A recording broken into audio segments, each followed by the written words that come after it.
সকালে পাখির ডাকে ঘুম ভেঙে যায় মুনিয়া ও মরিয়মের।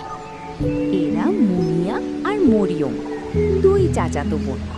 একজন ছাড়া আরেকজন চলে না। দুইজন একসাথে ঘুম থেকে ওঠা থেকে ঘুমাতে যাওয়া পর্যন্ত একসঙ্গেই থাকে। দুইজন দুইজনকে খুব ভালোবাসে। ওরা একসাথে স্কুলে যায় ও বিকালে খেলাধুলা করে। ওদের গ্রামেই বৈশাখ মেলা শুরু হয়েছিল, তাই দুইয়ে ঠিক করেছে তারা মেলায় যাবে। তাই ওরা বিকালে হাঁটলায় গেল। বৈশাখী মেলায় এসে দুজন করলো একটা প্রমিস, হাত কখনো ছাড়বে না। এই মনি, আমার হাত শক্ত করে ধর। আচ্ছা বুবু, ছাড়বো না। রঙিন মেলা, নাগরদোলা ঘুরছে, দুই বোন হাত ধরে হাঁটছে। মেলার ভিড়, মনিয়া বেলুন দেখে দৌড় দেয়। মরিয়ম চুড়ির দোকানে তাকায়, হাত ছুটে যায়। কিন্তু মেলায় মন ভুলে যায়। আর কখন যে হাতটা ছুটে গেল দুইজন বুঝতে পারেনি।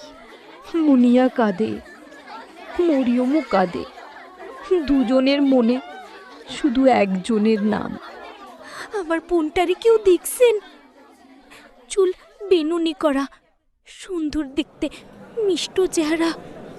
মুনিয়াকে খুঁজে না পেয়ে মরিয়ম একজন অচেনা ব্যক্তিকে বলে তার বোনকে খুঁজে দিতে। চাচা, আমার বোনকে একটু খুঁজে দেন, আমি আমার বোনকে পাচ্ছি না।